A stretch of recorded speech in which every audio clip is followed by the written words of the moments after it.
울산매일 UTV 시청자 여러분 안녕하십니까. 편집국장 강정원입니다. 울산매일신문이 울산의 새벽을 여는 신문을 기치로 창간한 지 올해로 27주년을 맞았습니다. 수많은 우여곡절이 있었지만 이제 지역의 정론지로 우뚝 섰다고 자부합니다. 특히 지난해 인터넷 방송 UTV를 개국하면서 매체의 영향력은 더욱 커졌습니다. 그만큼 책임감도 무거워졌습니다. 청년 울산매일 UTV는 앞으로도 시민들의 목소리를 제대로 대변하고 지방 정부를 감시하는 지역 언론으로서의 역할을 다할 것입니다. 민선 7기가 출범한 지 이제 보름이 지났습니다. 새 리더십이 이끄는 울산, 시민 여러분들께서는 어떻게 생각하시는지 궁금합니다. 울산매일 창간 27주년을 맞아 새 리더십의 주인공들을 만나봤습니다. 송철호 울산시장과 노키 울산교육감입니다. 두 분의 리더가 펼쳐나갈 울산의 미래는 어떤 모양일까요? 시민들을 대신해 제가 물어봤습니다. 함께 보시죠.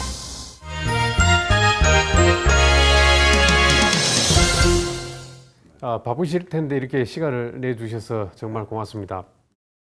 울산매일이 창간된 지 올해로 27주년을 맞았습니다. 울산매일 독자들과 UTV 시청자 여러분들께 인사 말씀 해주시죠. 네, 울산매일 독자 여러분, 그리고 UTV 시청자 여러분 반갑습니다. 울산광역시장 송철호입니다. 울산매일신문이 벌써 창간 27주년이 됐군요. 네, 진심으로 축하드립니다. 1992년에 울산 최초의 조간신문으로 울산매일이 창간되었죠. 지역 대표 정론지로 거듭나기를 기원합니다. 최근에 제가 1994년에 발간된 울산매일에 저에 대한 이렇게 사진을 이렇게 찍어서 취재한 걸 봤는데 다시 한번 축하드립니다. 벌써 취임하신 지 보름이 훨씬 지났습니다. 그야말로 눈코 뜰 새 없이 바쁘셨을 텐데요. 그래도 시민들에게 민선 7기를 시작하는 포부를 한 말씀 해주셔야죠. 예, 먼저 저를 울산시장으로 선택해 주신 시민 여러분께 진심으로 감사의 인사를 드립니다. 지금 울산 참 어렵습니다. 광역시 승격된 지 21년이 됐는데 최대 위기를 맞고 있습니다. 세계적인 경기 둔화도 있고요. 울산의 조선산업 또 해양플랜트 산업의 침체가 이어지면서 이에 더해서 내수경기 침체까지 또 자동차 산업의 위기까지 함께 겪고 있습니다. 일자리를 잃은 많은 시민들이 울산을 떠나고 있고 지역경제 전체가 지금 위기에 빠지는 악순환까지 우려되는 상황입니다. 하루빨리 울산의 경제를 되살려야겠다. 일자리를 최우선으로 하는 일자리 시장으로 성공해야 되겠다. 그렇게 해서 지역 경제를 다시 살리겠다는 각오로 임하고 있습니다. 또한 민선 7기에는 시민이 주인이다. 시민이 하늘이다. 이런 생각으로 행정을 펼칠 생각입니다. 그래서 울산시의 구호도 시민과 함께 다시 뛰는 울산 이렇게 만들었습니다. 시장님께서도 말씀하셨지만 울산 경제가 생각보다 훨씬 심각한 수준입니다. 조선소에서 일하는 분들이 일자리가 없어서 다른 도시로 떠나는 상황인데요. 인구도 줄고 있습니다. 시장님께서 구상하시는 대책이 있으십니까? 예, 울산이 지난 2011년에 1,000억 달러를 돌파했던 그 수출 실적이 기억이 납니다. 참 대단한 자부심을 가지고 시민들 모두가 축하했었죠. 그런데 지난해에 667억 달러까지 이제 감소했습니다. 그리고 5월까지 수출액이 275억 달러로 작년 같은 기간 287억 달러에도 미치지 못하는 상황입니다. 조선업에서 시작된 고용위기가 산업 전반에 영향을 미치고 있습니다. 무엇보다 일자리 문제를 해결하는 것이 시급한 현안입니다. 한계는 있지만 기업을 직접 찾아가기도 하고, 그래서 구조조정을 최대한 유예시켜 달라고 회사와 노조에 함께 제안하고, 또 새로운 사업거리에 대한 제안도 하고 있는 실정입니다. 앞으로 노사 상생 문화를 정착시키고 노사 민정이 대타협을 통해서 일자리 문제를 해결해 나갈 계획입니다. 아울러서 중소기업과 소상공인, 사회적 기업에 대한 지원을 강화할 것입니다. 이와 더불어서 억악순환도로, 도시철도 이런 큰 SOC 사업에 대해서 대규모 투자를 통해서 일자리가 만들어지도록 이렇게 노력하겠습니다. 자, 그 경제 회생을 위한 여러 가지 처방을 해주셨는데 결국은 선택과 집중의 문제라고 생각합니다. 자, 미래 울산을 위해서 어떤 준비에 집중하실 겁니까? 결국은 지금까지 우리가 약간 소홀한 감이 있었던 해양과 항만 인프라를 바탕으로 한 미래 산업을 많이 발전시켜야 되겠고요. 나아가서 신재생 에너지 산업을 주력 산업하고 결합해서 육성해 나가야 되겠습니다. 부유식 해상풍력 발전단지 사업은 우리 울산 앞바다에 있는 동해가스전 기지를 이용해서 2022년까지 50기의 해상풍력 발전기를 설치하는 것이 이제 시작이었는데, 지금은 그보다 더 발전시킬 계획을 구상을 가지고 기업과 또 투자자와 또 연구기관 그리고 중앙정부와 함께 지금 팀워크를 이루어서 아주 속도감 있게 진행할 계획입니다. 서서히 그 모습이 드러날 것으로 기대하시면 좋겠습니다.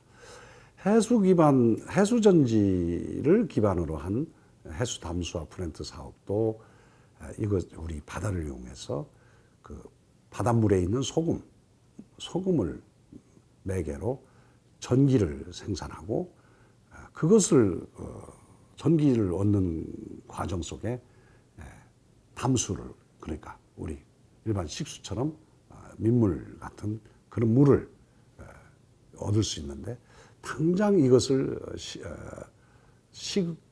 식용수로 쓰기에는 좀 부담이 되죠. 그래서 이것을 이제 우선은 공업용수로 공급할 수 있도록 그렇게 기획을 할 생각입니다. 나아가서 울산항을 기반으로 이제 남북 교류 협력 시대 그리고 북방 경제 시대에 울산항이 북방 경협 또 남북 교류의 그 중심 기지가 되도록 항만 물류 산업을 육성하도록 최선을 다할 것입니다. 또 이것을 통해서 울산항 LNG 벙커링 인프라를 구축하고요.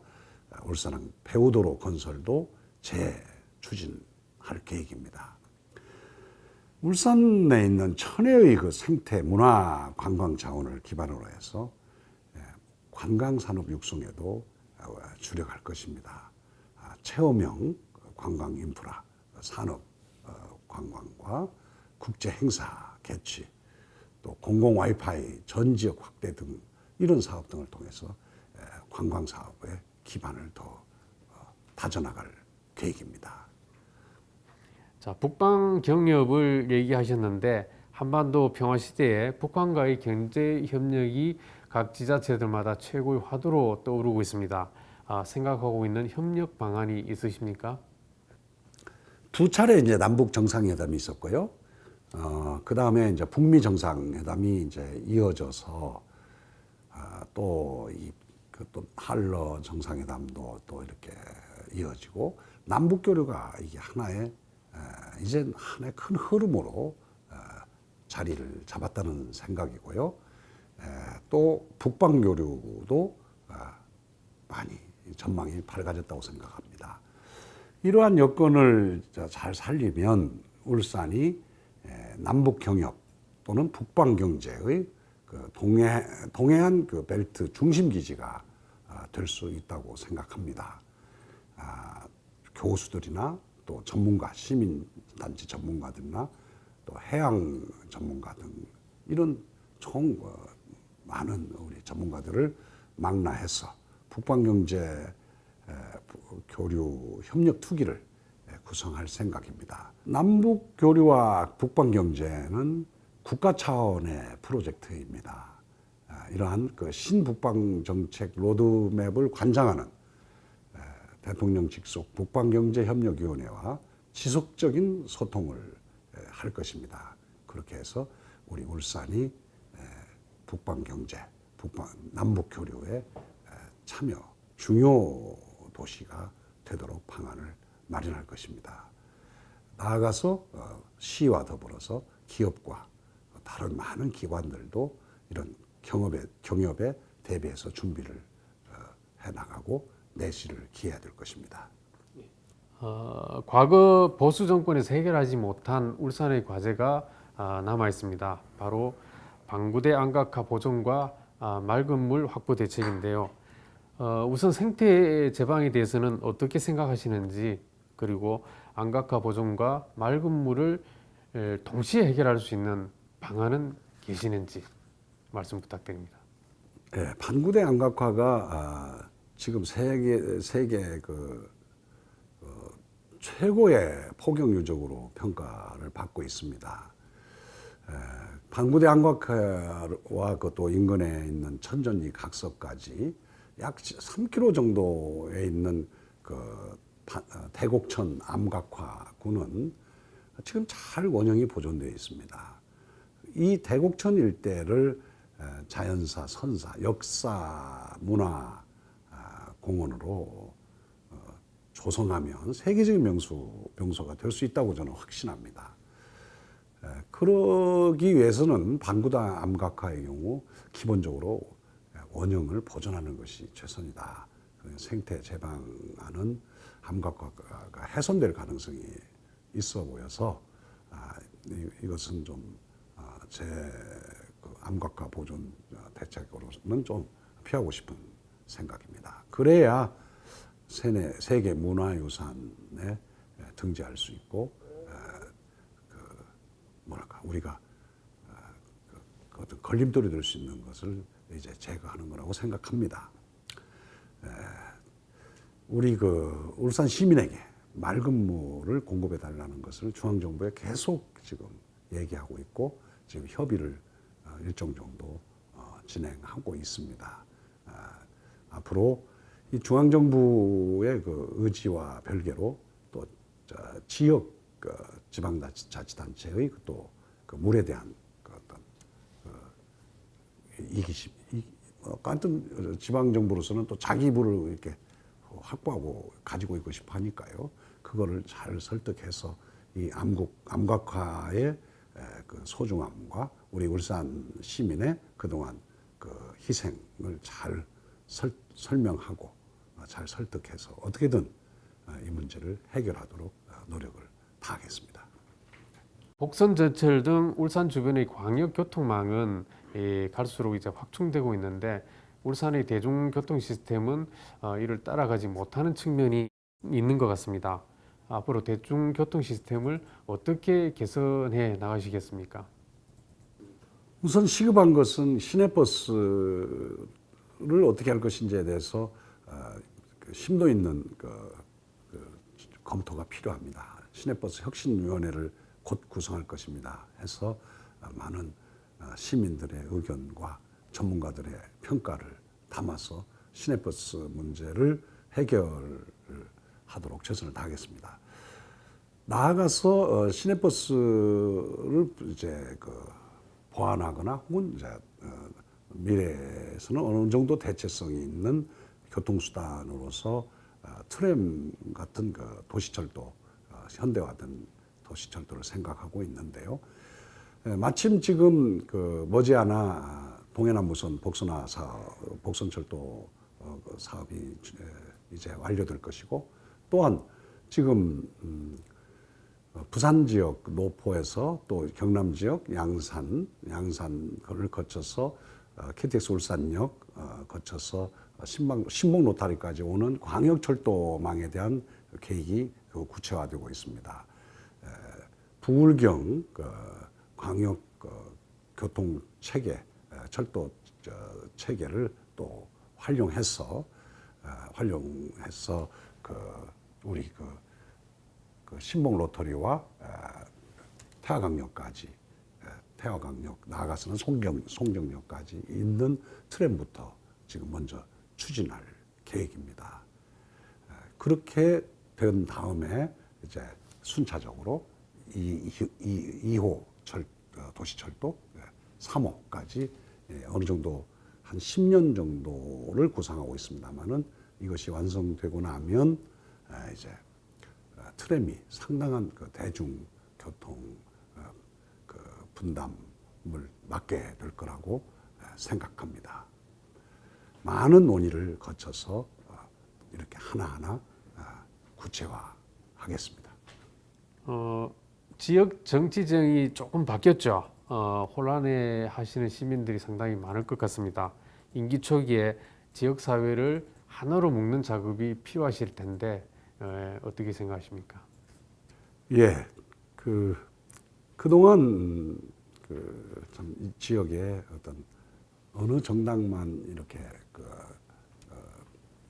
도시 행정을 독점하는 구조는 우리 원래의 지방자치 정신이 훼손되는 그건 좀 문제가 있는 상황이었다고 생각합니다.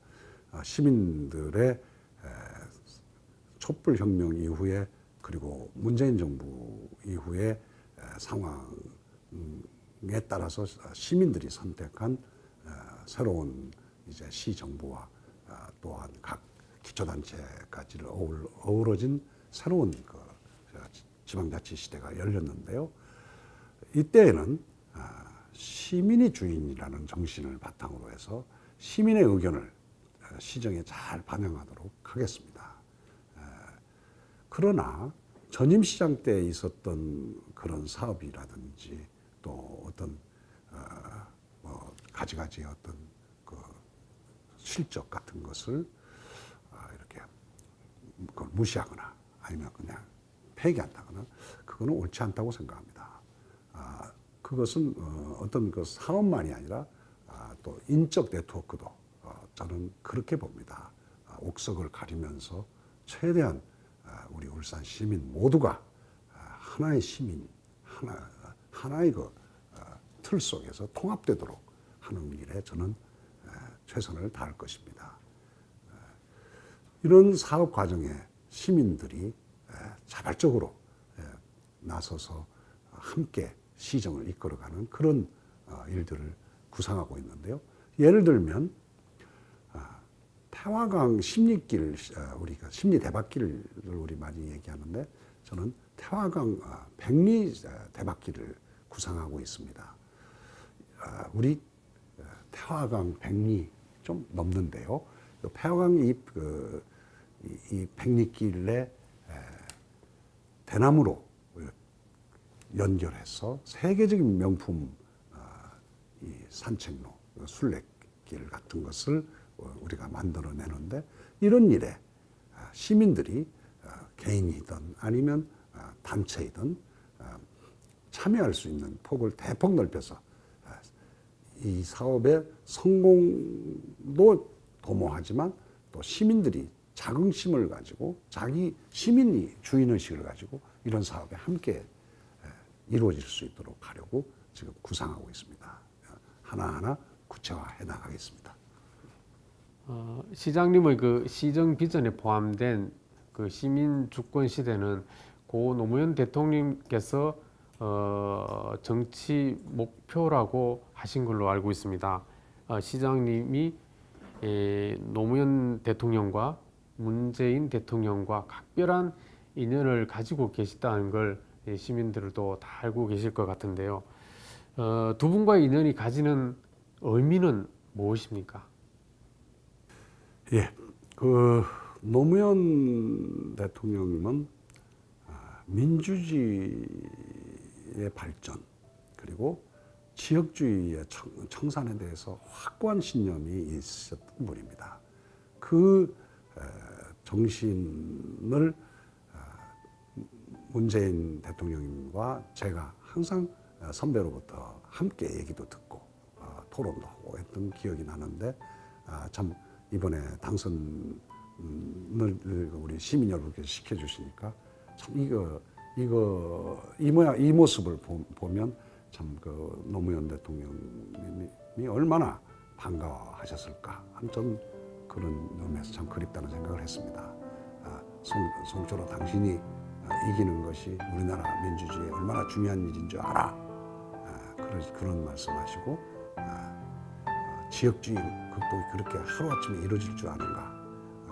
정말 뼈를 깎는 노력을 해야 될 일이네 라고 충고하셨던 그러면서 나는 대통령 마치고라도 다시 초선 의원처럼 출마를 해서라도 다시 민주주의와 지역주의 극복에 나설 테니 송 위원장도 이제 뭐 국민고충처리 위원장 끝냈고 뭐 장관도 했으니 이제 뭐 이제 편안히 뭐 변호사를 하겠다고 그런 식으로 편안한 생각하면 안 돼 하고 충고하셨던 그 기억이 납니다.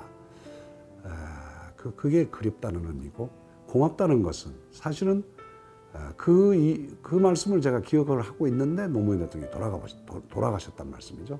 그래서 대통령 돌아가시고 나니 이제는 더 이상 그 정치에 더 이제 머물지 않고 고생 더 이제 안 해도 되겠구나라고 쉽게 이제 생각하려고 하는 순간 참 문재인 그 변호사가 또 노무현 정신을 본인이 이어받겠다고 자기가 한번 도전해보겠다고 해서 결국은 노력 끝에 대통령이 되고 이렇게 단순히 그냥 대통령이 되는 것에 그치지 않고 이 우리 민족 문제, 우리 우리 결의의 염원을 이렇게 해결하는 선봉이 돼주고 그렇게 민족적 지도자로서의 면모를 갖춰감으로 해서 큰 일을 이루면서 이렇게 또 이렇게 다시 저 같은 사람이 용기를 내서 도전하게 하고 그렇게 해서 또 당선까지 이렇게 했으니 감사하다고 말할 수밖에 없는 것이죠. 자, 시장님이 꿈꾸시는 미래 울산의 모양이 어떠실지 궁금합니다. 4년 후 아니면 그 이상이 되실 수도 있을 텐데요. 퇴임하실 때 울산은 어떻게 변해 있겠습니까? 예, 뭐 하루아침에 모든 일이 다 그렇게 만족스럽게 되겠습니까마는 제가 취임하기 전보다는 많은 분들이 더 소통하고 더 창의적으로 더 자발적으로 참여하고 그리고 시가 좀 더 통합적이 되고 그리고 울산에 사는 것이 조금 더 자랑스러워지고 그렇게 변해지도록 하겠다고 다짐하는 것이죠.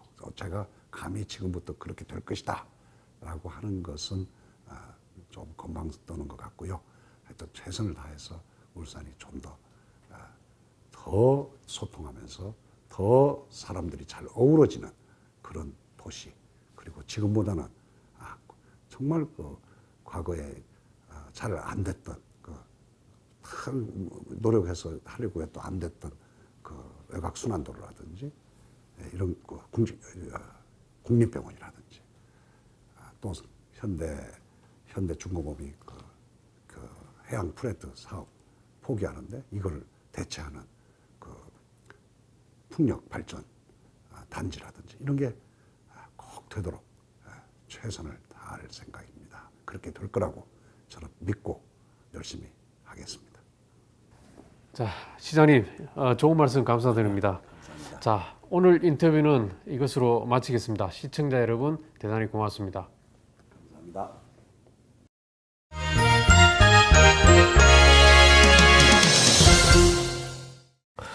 자, 바쁘실 텐데 이렇게 시간을 내주셔서 감사합니다. 네, 고맙습니다. 자, 참 시간이 빠릅니다. 벌써 보름이 넘게 지났는데요. 그동안 근황과 함께 시민들에게 인사 말씀 부탁드리겠습니다.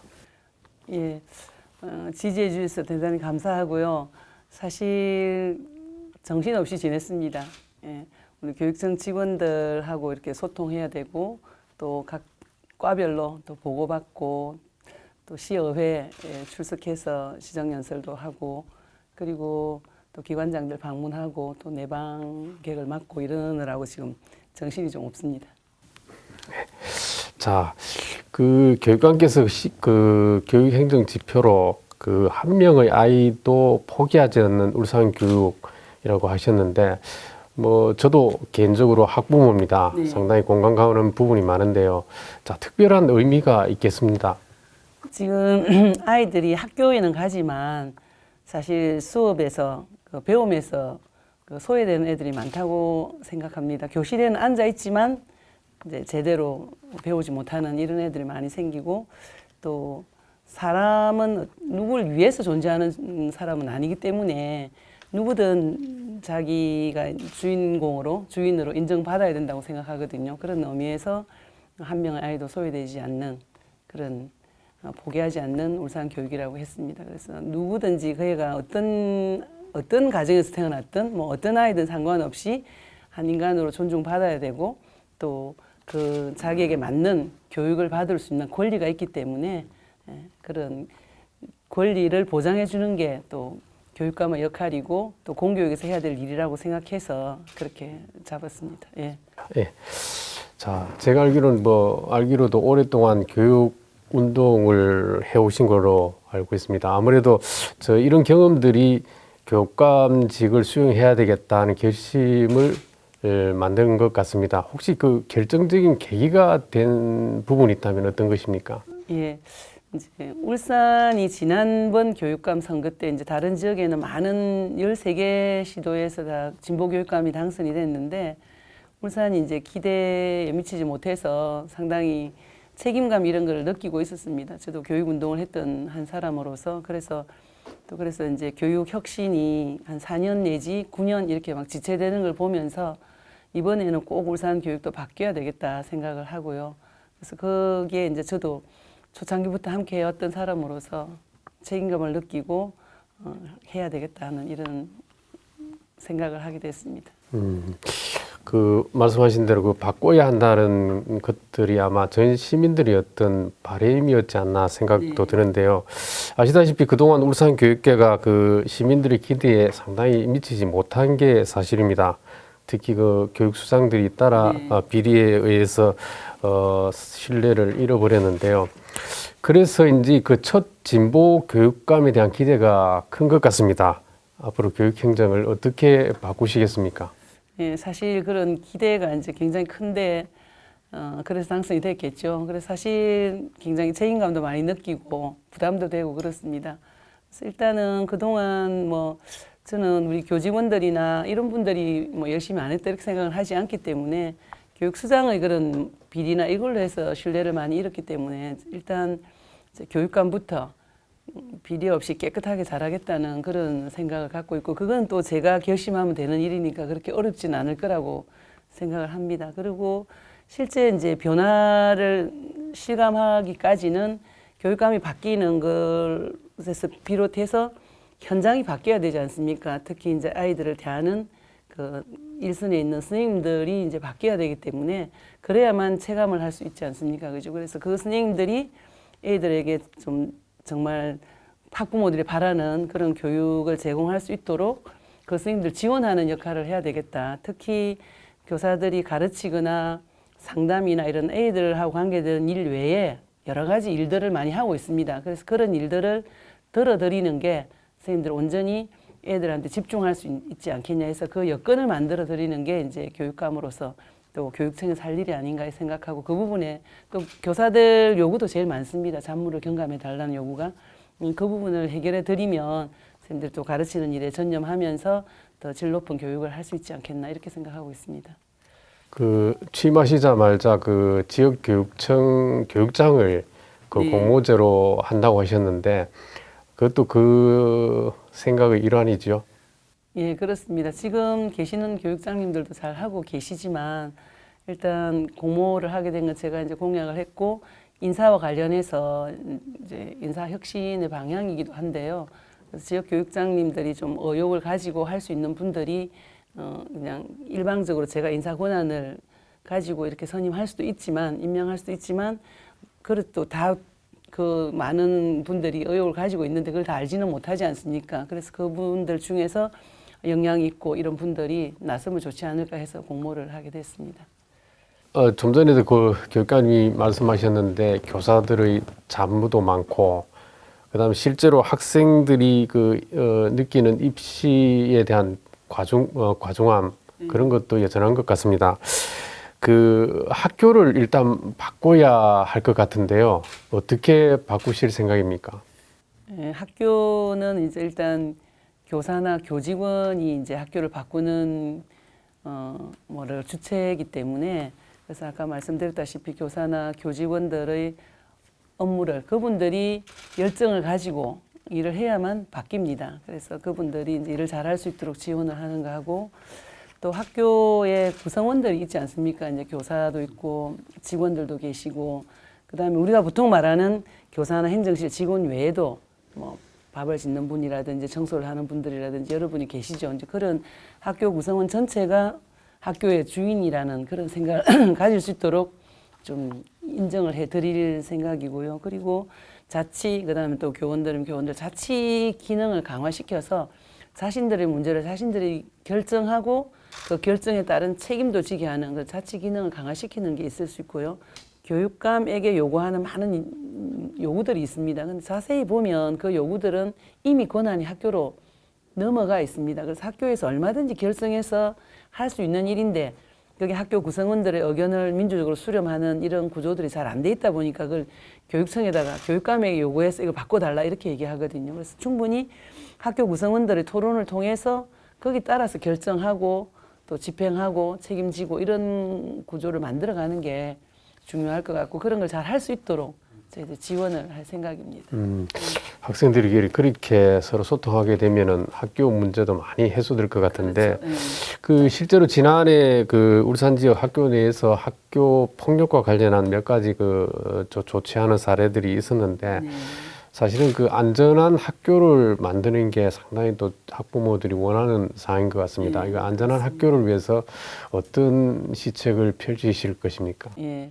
뭐 아이들 안전을 위협하는 건 여러 가지가 있겠는데 금방 말씀하신 학교 폭력과 관련해서는 이제 애들이 여러 가지 뭐 스트레스나 이런 불만이 있겠죠. 그게 어떻게 형성이 됐든 그게 남으로 향하면 이제 그게 학교 폭력이 되고 또 자신에게 향하면 우울증이나 이렇게 이제 또 심지어는 자살을 하거나 이렇게 이제 되지 않습니까? 그래서 그런 이제 스트레스나 그 아이들 가진 걸 갖지 않도록 해주는 게 제일 중요한데 그건 학교만의 노력으로는 사실 안 되겠죠. 가정이라는 게 또 굉장히 중요하고 또 교우관계도 있고 또 사회 전반적인 분위기 이런 것도 있을 텐데요. 학교에서는 아까 말씀드렸던 그런 좀 억압이나 이런 게 없는 이제 예를 들면 공부에서부터 소외되지 않고 학습 과정에서 소외되면 그것도 스트레스가 많이 쌓이고 또 경쟁을 너무 심하게 하다 보면 경쟁에서 또 뒤처지는 애들 그런 압박도 있고 공부 잘하는 애도 압박이 있습니다. 그래서 경쟁 대신에 좀 협력을 통한 학습을 할 수 있도록 학습 그 환경을 바꾸는 문제도 있을 거고요. 그리고 학교 자체가 좀 민주적으로 이렇게 분위기가 돌아가면 그렇게 폭력적으로 해결하는 게 아니라 자신의 의사를 말할 수 있고 그 말이 또 받아들여지고 이렇게 하면 그 친구들 간에도 마찬가지고 학교에도 그렇고 그게 자기 하고 싶은 얘기를 할 수 있고 그걸 받아들여지는 분위기로 가면 구태여 그 폭력적인 걸로 나타나겠나 이렇게 생각이 돼서 학교 전체를 소위 말하는 인권 친화적인 그런 학교로 만드는 게 중요할 것 같고요. 그 외에도 뭐 안전을 해치는 거는 많이 있습니다. 뭐 교통 안전도 있을 수 있고 또 먹거리 안전도 있고요. 그리고 또 뭐 미세먼지나 성면 이런 문제도 있고요. 그런 문제들은 지금 교육청 차원에서도 잘 계획을 세워서 진행을 하고 있습니다. 예. 그 무상급식 등 교육복지에 많은 약속을 하셨는데요. 사실은 관건은 예산입니다. 네. 그렇죠. 지자체 협조가 필수적인데 네. 앞으로 어떤 전략으로 임할지 좀 설명해 주십시오. 예. 이제 우리나라 경제 수준 정도 되면은 사실 고등학교까지 무상 교육이 저는 가능하다고 생각하고 조금만 정치하는 분들이 좀 신경을 쓰면 대학까지 무상 교육을 할 수 있는 경제적인 수준은 된다고 봅니다. 그런데 지금 현재는 초등학교, 중학교만 의무 교육으로 되어 있기 때문에 아주 갈 길이 멀죠. 그래서 사실 초등학교, 중학교가 의무 교육이니까 의무 교육은 무상으로 한다고 헌법에 정하고 있는데 실제 무상이라고 하면 뭐 돈을 하나도 안 내요 무상인데 지금은 교과서 비용하고 그다음 수업료만 무상이고 나머지 이제 뭐 교복이라든지 체육복이라든지 앨범, 뭐 수학 여행, 체험학습 이런 건 다 돈을 내고 있기 때문에 사실은 무상이라 하기 좀 힘들죠.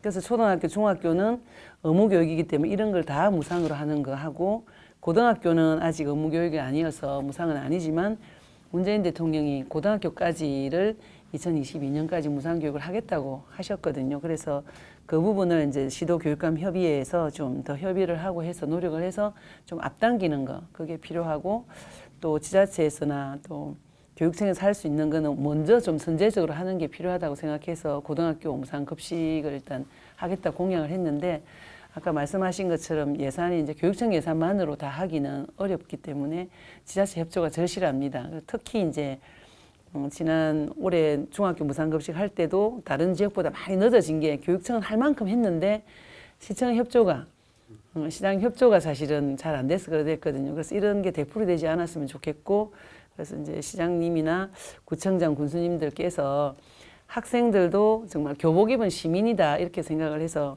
그 학생들에 대한 교육에 대한 그런 예산을 좀 아까워하지 않았으면 좋겠다. 그렇게 할 때 그 시장에 대한 또 구청장 군수에 대한 지지도 훨씬 더 좋아질 거다. 굉장히 학부모들 관심이 많고 밀착돼 있는 그런 내용이기 때문에요. 근데 이제 제가 시장님 만나서 말씀을 나눠 보니까 이제 하반기에 쓸 예산까지도 많은 부분을 이제 상반기에 많이 써버려 가지고 돈이 많이 없다 이렇게 이제 말씀을 하시던데 아마 시장님도 고등학교 무상급식은 또 하반기부터 하겠다 공약을 하셨기 때문에 그 부분은 잘 풀릴 것 같고요. 그리고 이제 나머지 뭐 교복 문제라든지 또 교실에 이제 공기 정화 시설을 설치한다든지 여러 가지 문제가 많이 있습니다. 이런 문제는 바로 해결한다기보다는 이제 예산을 편성해서 내년부터 시행하는 걸 제안하고 있고 이런 걸 지속적으로 또 함께 하기 위해서 교육협력 추진단을 만들어서 상시적으로 이제 협의해 나가는 그런 걸 꿈꾸고 있습니다. 그래서 교육청과 시청과 다른 지자체와 힘을 합쳐서 정말 아이 키우기 좋은 그런 울산, 아이들이 행복한 울산을 만드는 데는 뭐 교육청이나 또 시청이나 따로 의견이 다르지 않다고 생각합니다. 그래서 이 자리를 빌어서 시장님과 그리고 구청장님, 군수님들께 적극적인 협조해달라는 말씀 드리고 싶습니다. 자, 학생들이 그 교복을 입은 시민이라 예. 이런 말이 참 가슴에 와닿습니다. 우리 교육운동을 하시면서 여러 그 사회단체들과 인연을 많이 맺으셨는데요. 하지만 일부 시민 일부 단체들의 경우에는 좀 법의 틀에서 좀 벗어난 요구를 하는 경우도 많습니다. 앞으로 이런 단체들과 어떻게 조율해 나가실 것인지. 제 생각에는 이제 제가 관계한 단체들은 다 공익적인 활동을 하는 단체들이고, 그런데 이제 실제 그분들이 더 불이익을 당할 것 같아요. 저랑 이제 함께 해왔던 단체라고 해서 특별히 뭘 해드린다든지 이렇게는 못하겠죠, 더. 예, 그렇기 때문에 오히려 이제 교육감이 좀 약간 멀리 있는 사람 같으면 강하게 요구도 하고 이럴 텐데, 또 잘 아는 관계다 보니까 그런 요구를 하기도 더 어렵고, 이래서 오히려 불이익을 당하지 않을까 이런 생각이 들고, 그 공익적인 또 활동을 하는 그런 단체들이 뭐 특별히 그 단체를 더 잘 봐달라든지 이렇게 할 리는 없고요. 저도 그럴 생각은 사실 없습니다. 그래서 그런 부분은 크게 걱정을 안 하셔도 될 거고, 이분들이 자기 단체를 위해서 뭐 그렇게 하는 게 아니고 우리 사회를 바람직한 방향으로 변화시키기 위해서 활동하는 거기 때문에 그런 활동을 잘 해달라는 게 아마 저를 교육감으로 지지하고 또 활동했던 이유 아닐까 이렇게 생각이 듭니다. 자, 오랫동안 그 진보 활동을 해오셨는데 그 교육감님의 리더십에 대해서 상당히 그 혼란을 느끼는 교육 가족들이 많을 것 같습니다. 그분들에게 또 한 말씀 해주셔야죠. 예, 제가 주장하는 많은 것들은 실제로는 다른 지역에는 거의 다 하고 있는 거고 이제 교육부에서 이미 변화된 사회에 발맞춰 가지고 교육이 바뀌어야 된다 하는 내용들입니다. 다만 우리 교육청이 사실은 거기 변화에 따라가지 못하고 있어 가지고 제가 굉장히 많은 변화를 막 한꺼번에 하려고 하는 것처럼 보이지만 전혀 그렇지가 않고요. 사실 저도 이제 일정한 연령이 되면 사람이 다 보수적으로 됩니다. 그리고 또 밖에 있을 때 하고 또 교육감이라는 직위에 있으면 기본적으로 보수적으로 될 수밖에 없기 때문에 그런 걱정은 안 하셔도 될 것 같아요. 오히려 그동안 이렇게 변화를 시키겠다고 한 게 무뎌지고 또 후퇴가 되고 이런 부분들을 더 우려해야 되지 않을까 저는 그렇게 생각을 하고요. 그래서 제가 또 원래 항상 합의나 협의나 이런 걸 또 중요하게 생각해 왔고 제가 사회 활동할 때도 늘 그렇게 생각해 왔기 때문에 민주적인 절차를 중요시합니다. 그래서 그런 부분들은 걱정하실 필요가 없을 거고 이해관계가 다른 이런 부분에 대해서는 이제 열린 토론을 활성화해서 모든 이해관계 당사자들의 요구를 받아서 합의하는 지점을 만들어가는 이런 민주적인 훈련, 이제 민주적인 과정들을 거치는 게 관건일 거고 이제 그런 지금은 아직까지 그게 이제 업무 파악 중이고 하기 때문에 그런 게 가동이 안 되는데 그런 방식으로 행정을 펴나갈 생각입니다. 네. 자, 그 말씀을 듣고 보니까 그 교육감님이 꿈꾸는 울산 교육의 미래가 상당히 좀 궁금해지는데요. 그 4년 후에 아니면 뭐 그 이후에 더 하실 수도 있는데, 자, 퇴임하실 때 울산 교육이 어떤 모습으로 바뀌었으면 좋겠다. 한 말씀 해주시죠. 예. 저는 이제 일단 교육이 공교육이지 않습니까? 그리고 공교육이라 그러면 그 아이가 어떤 가정에서 태어나든 자기가 있는 위치에서 자기에게 맞는 교육을 받을 권리가 있습니다. 그래서 공부를 잘하든 못하든 자기 수준에 맞는 교육을 받을 수 있어야 되고 또 교육 복지와 관련해서는 더 좀 어려운 예를 들면 장애나 다문화 가정이나 이런 데는 보통 애들보다 더 어려운 처지에 있기 때문에 더 보살핌을 하는 게 공교육의 역할입니다. 그래서 4년 후에 제가 공교육은 이런 것이다 하는 그런 소위 말하면 공교육의 표준 있잖아요. 그래서 공교육의 표준을 만든 교육감이다. 그래서 공교육이 이래야 되는 거다 하는 그 디딤돌을 놓은 교육감이다. 이렇게 평가받고 싶고 그래서 그 결과가 모든 아이들이 한 명 아이도 소외받지 않는 포기하지 않는 그런 교육을 펼친 교육감이다. 이렇게 평가받고 싶은데 쉽지는 않겠죠. 그래서 우리 시민들 그리고 교육 주체들의 적극적인 그런 참여나 또 관심과 격려 이런 게 없으면 불가능합니다. 교육감 혼자서 할 수 있는 일이 뭐가 있겠습니까? 그래서 많은 협조를 당부드리고 싶습니다. 사실은 오늘 인터뷰가 그 울산매일 창간 27주년을 맞아서 하는 기획 프로그램의 일환입니다. 자, 울산매일과 UTV 시청자 여러분들께 좋은 말씀 부탁드리겠습니다. 예, 울산매일 창간 27주년을 진심으로 축하드립니다. 그래서 울산매일 독자들과 그 UTV 시청자분들께 인사를 드리면서 앞으로는 언론 환경도 많이 바뀌고 해서 이런 기회가 많이 주어질 거라고 생각합니다. 사실 언론도 그 주민들이 시민들이 사랑해 주지 않으면 또 존재할 수가 없지 않겠습니까? 그래 많이 사랑해 주시고 함께 해 주시면 고맙겠습니다. 저도 이렇게 자주 뵙도록 하겠습니다. 감사합니다. 자, 교육감님 오늘 좋은 말씀 감사합니다. 이것으로 인터뷰를 마치겠습니다. 감사합니다.